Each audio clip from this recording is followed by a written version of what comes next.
Ebusia no munyina adwo esanso emamo akwaba edeba virgin enimelo sia kase eso kase boye saka ya enigidie eni amahodo so ensem eka ho ebi ana yabobo no ayede eba beso mo ese virgin enimelo sia kase bo no emunsem ebi ense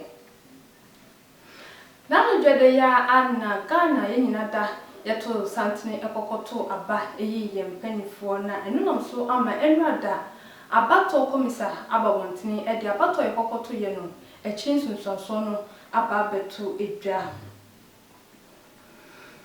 Sara enso ana wo abato komisa ye ni sunsunso ye ode ba abontene ya ana Ghana mambenya na adanko kufado na so ye na enye asemketo kra ehurusede wonu ebobi ewo hono papa video no ewo hono yenu sumchemu yede ebebremu na Ghana mampanyina na adanko kufado ye boni dinwe ya pese ono ana bato yekokoto ye ono ene edi nkunim na pe ana ba bonten edi ni sembi eba beto Ghana fo nyina da enim se sado ya Ghana fo asanso nya ni mugidie ato aba no edi ama no obehwe na oboa na empuntumi ma ese ne fata se eba oman Ghana mu no beboa ama no atimi aba na yeda yani so bepie mu ewo Upper West Achievements ni hanum senso a onumunya fa yebo ni din so ono ana enya mrashebedwa akunya ewo Upper West Achievements eyewura Frederick Adom Obin na yebo ni din wie na okasa kyeremu esenimima pa oyo ewo Upper West Achievements obekoso a ayose de beyo na empuntunyuma hodo so esene fata no enu so etimi aba ahanomo esin wo enigide ensemu enso no Empress Gifty Adoye ono so akasa e dia rechitresem akọ dia manikunu se empose walusumpa enya de se obekoso a na wagya na chide nemumu wode eye nsema eye papa na se waka nsema no no eye abotoyem ensem e dia kire ni kunu se lusu ni de wa lusu de nemumu bibia enkachi wo amahodo ensemu esunu Nigeria manmu ababeto dwase na eye ebinum edi nyeme bia ensene fata ewura Nigeria manmu emu amenu nam so wonu etutu wonu ahia hodo nanu enu nam so ama wonu mampanyini edi ababeto edwase enche bia obebiebie wonu ahia nu enyina da ensema fofo bi mu ka we mu ya osemfo aso so krogen say mekenkan efa mamu ese virgin enumenu sia kasebo mi ameje brakenkan kasebo yi ede ama medium juso a enima bna adobia edan hu sima ye ba kasebo ni mu kiremu ya de bebremu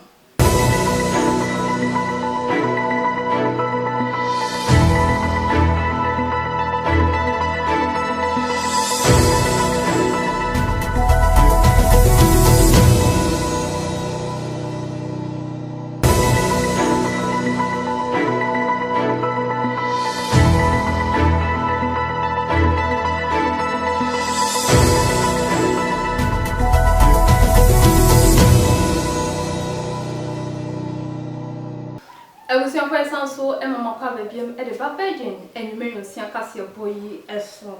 na ye sha ase dia enanu dwode ya ana amagana yenyina de to santene ekokoto aba eyi opanyina obetimi edi yanim na impuntunwuma esene fata se ba omanga na mu no betimi aboa amano aba enunam so ama enwada abato komisa abobontene ede ababetu edwase abato ya yekokoto ye chinsunsanso no Ghana mampanyi nana adanko kufado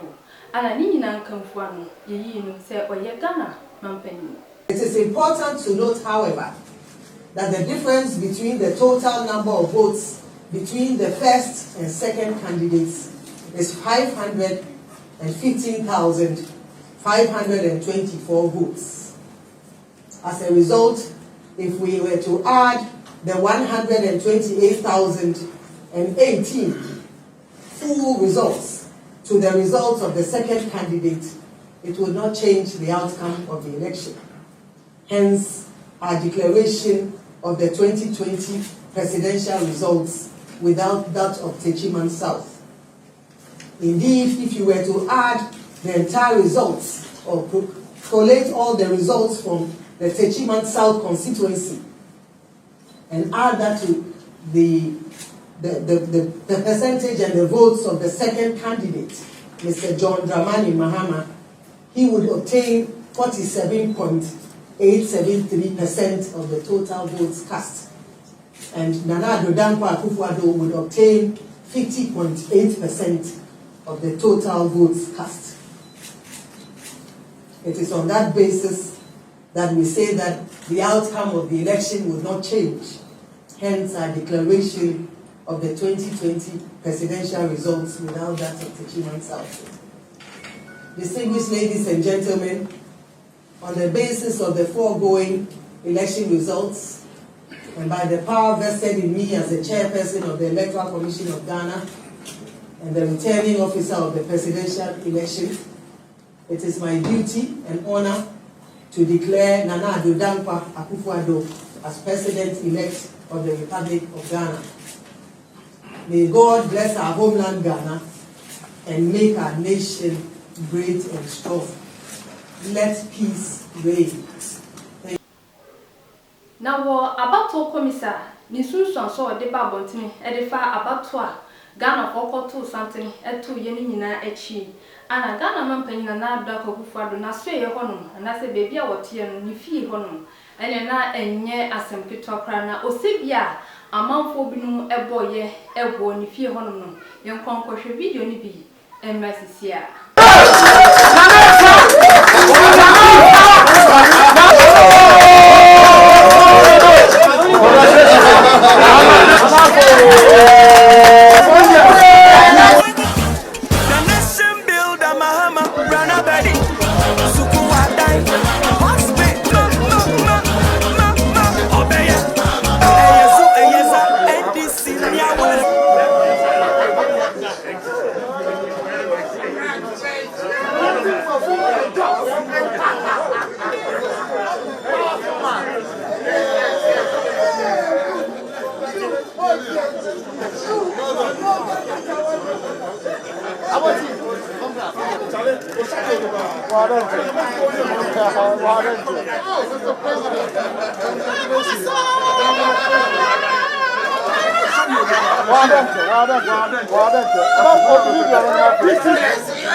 Congratulations, Mr. President. You are the best.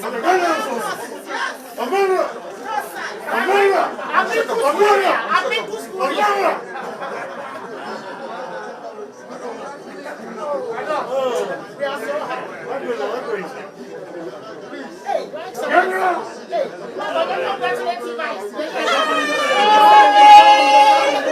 Excellency, the Vice.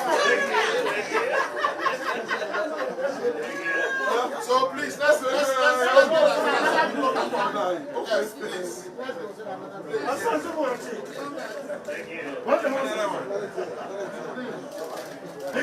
Supremo.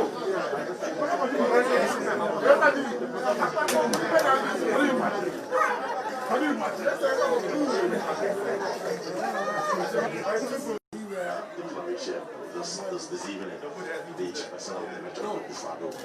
National Democratic Party.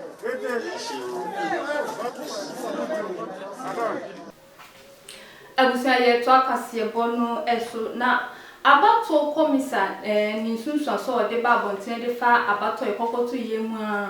ana Ghana mampanyi Nana Addo Akufo-Addo enso ababonten e de ababetu edwa ese ni dia ye boye na se ndi abato komisa e boye se ono ana abato ekokoto ye ono na edi nkunim no eyade se efi ene kan bia enimu Ada etwemu ibronya bosome ne de tosunsun ena Ghana yede yabato a yetu eyi mrahye bedwafo ene mampanin ni nyina eba na wieye eno eyada ena abato komisan Mami Jane Mensah ede betu dwase Frankatufo de ma NPP amanyokuo mampanin Nana Addo Dankwa Akufo-Addo wono ena asanfa abenwanom eno enam so ema nkofo bebre ekasae se enyade a eye nokre de biara da na emomu no enkamia ye se abato no mpo no wo mo ankan ne yie eno ede wentwi ene basabasa yo ebae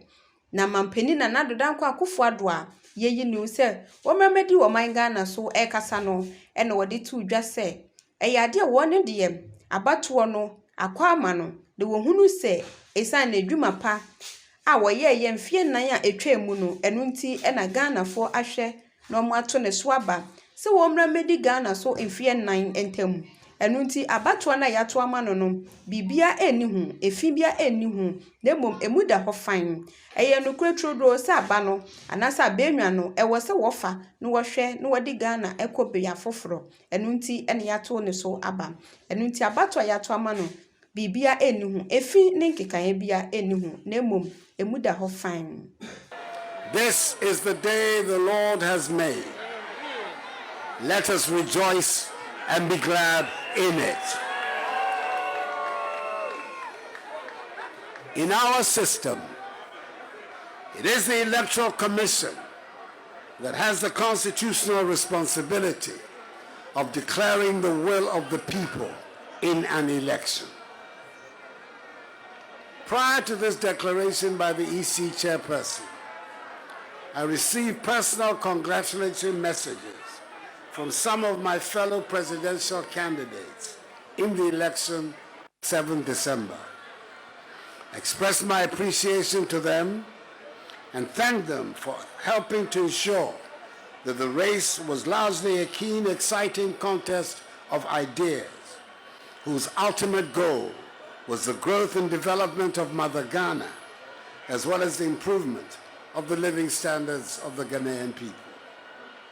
Fellow Ghanaians, I must at the outset give thanks to Almighty God for his continued mercies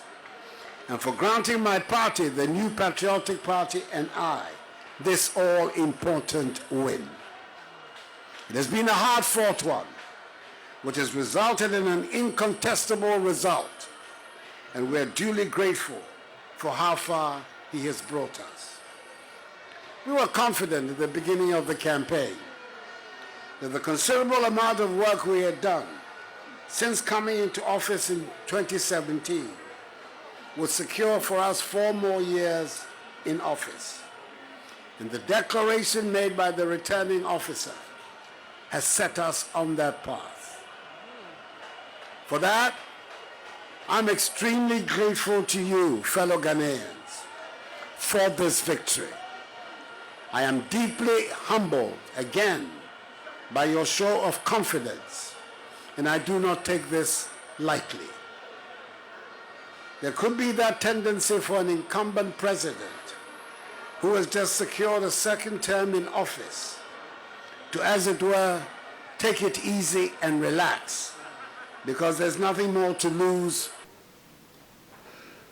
Ghana mampanyin ni nsema wode babetu dwa ede efa ne dia ye boye se Ghana ono ana sese oye ye mampanyin mu a ano sanso ede tu dwa she Ghana fo bo ese sabre ya Ghana fo asanso nya ne mugidie ato aba no ede amano beboa ama mpuntunyuma ese ne fata ewo oman Ghana mu wetimi aboa amabi etimi aba oman Ghana emunemu no enya de se obehwe ama Ghana fo yensa esifom. Ronya ne de tosonson meche edwade ye atwam e na Ghana yede yabato ni nyina eba na wieye eno na enre yada abato komisa opanipa dwamtinani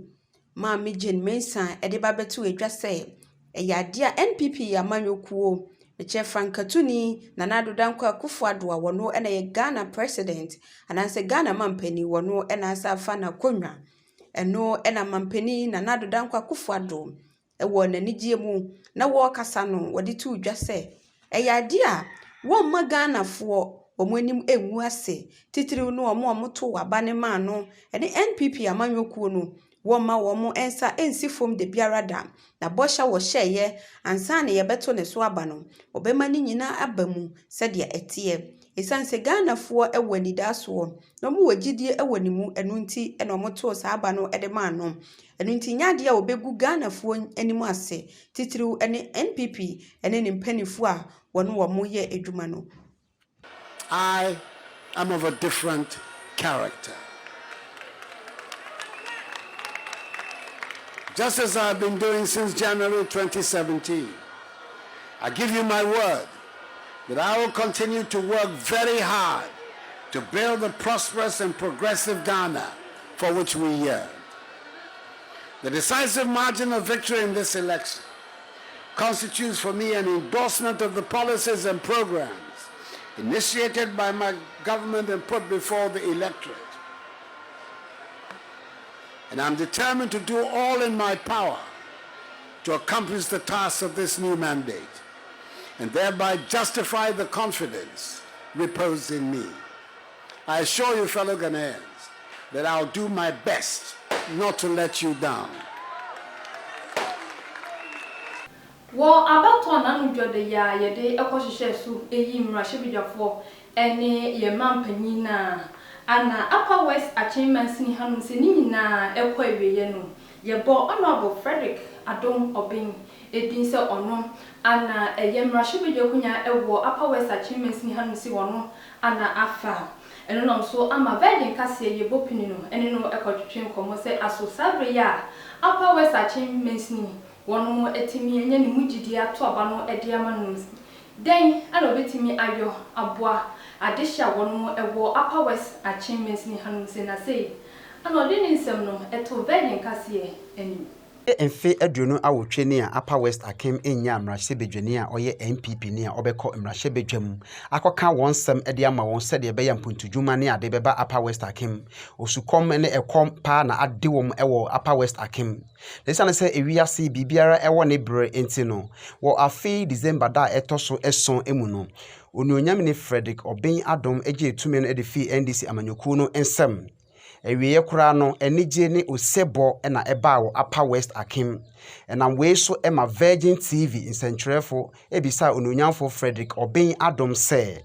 sei a erade aye na dom na okọ mrahye bedwam no den na obeye de aboa ne manfo a ewo Upper West Akim mansimu asem a oka ane se obeye ne obetumi biara na ode mpuntudwuma aba Upper West Akim mansimu sene ebeye na ne manfo ebenya gidi ewo nimu me kache Upper West Akim for me se me da wase se wonya gidi omu na wato aba no ama me dodo so pa se na na adudanko akufo ade kae se afi ye to ama ni boom boom boom we eye amamu Sonko kra amedebre Upper West Akim conference. We are going to let the people know that we are for them. We are going to make sure we work very hard and stay in touch with them. I will say ye talk as ye bono esuna ya den ye akopiem ebo enigide ensem emu. Na gospel dwumtuni a wagidin ya enka no na ye friend say gifty or say ya ene ye friend say Empress Gifty Adoye wababontin ede ababetu edwa ede ensem ye no eka koma atro ede amanukun Hobson Adoye se empo se walusi emrahye bedwakonya no ewo pon katamanso a na enu nkyere se enu anu nemu no nikunu enya ne mugidie se bibia ebetimi ayejojo ewiase ne afrodua pa no na wopia no ena se bekwidin efata no a efata no ewakono nyamenyom eyade biara obiara pepa Empress Gifty Adoye a waji abasobode ewo nyamenyom to emu akire krata tenten akoma ne kunu a ogina se yento ne so aba ma omeye imrahye bedwane epon katamanson oyerepa hina na obenya Empress se ne kunu den se bibiara enka echiye emfe anan abeba no obedi nkunim Empress to aso kan insura ensem egu ne kunu eso Hobson Adoye okopa no wako awie na wakyerɛ ndaso kɛse akyerɛ wachidifo enyina wama yɛn ani agye na yinim sɛ mfia 9 a edi yɛn anim no wobɛpre tumi no de ama ɔsono kokroko amanyɔkuo no. Hobson mebɔ abaso ɛwɔ nnwuma pa a wayɛ a akyinye biara enimu wama ɔman no nyina ne abusua enyina ehu sɛ woyɛ ɔbarima a yebetumi de yɛn ni ato woso.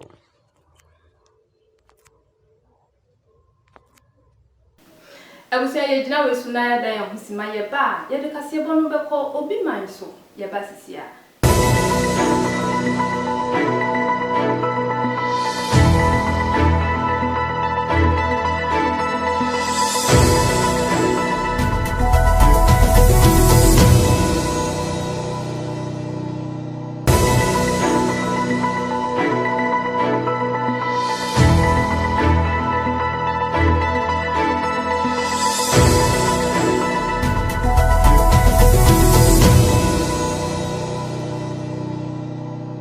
Abusia for yesanso mama kwa babiem national virgin enwume no sia kase ene wani guso a wo hwe no ye to akase bonu eso ediane ye dan ni akopie mu ewo amanoni ensem emu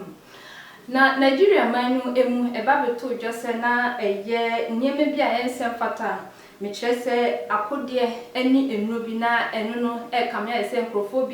edi ewura Nigeria manu emu amenu namso wonu mampanyini etoto wonu mahia hodro na emu na enei wonu mampanyini Muhammadu Buhari president wababontene edi ababetu edwase sese no enyama boni na ensem fata no amafo bi ntimi edi ewura Nigeria manu emu no akofom enu entinu oba behwe na borders ahodro na se wonu mo ahia woni amahodro bi no so ehye no wonu eba behwe na wonu ebiebe se de beyo na akoniaba enso etimi akọ na asanso aba. Buhari eye Nigeria wo mo mampani wonu enenei wodi aba betu edwase eye ahia hodo na Nigeria ene oman foforo ehche meche oman bi etise Benin Niger ene de keka ho ye no wo mo ehche meche borders ahodo no wo mo etutu mu eye afia etwam ni nyina ene se na wo mo ehwe wo mo hunu se oman Nigeria enipa bonfo etimi ewia nneoma miti se enuro ene akode e de free oman Nigeria mu e de ko oman foforo eso sanso e na oman foforo so etimi e de nneoma boni e fa sa ahye ne so e ba oman Nigeria emu enu nti e na mo hwe ya wo mototo sa ahye no nyina emu na no e na nei wodi ato edwase e ya ade a wo mo ehwe kwan se na kakra akai wo mo bebiebie sa ahye no meche borders ebi etise Benin Niger ene Chad omo ene omo na ehye ahye womo ebebie se de ebeya womo betimi na bibia akonkan e wo man Nigeria ene wo man ahodo a ebembe womo no emu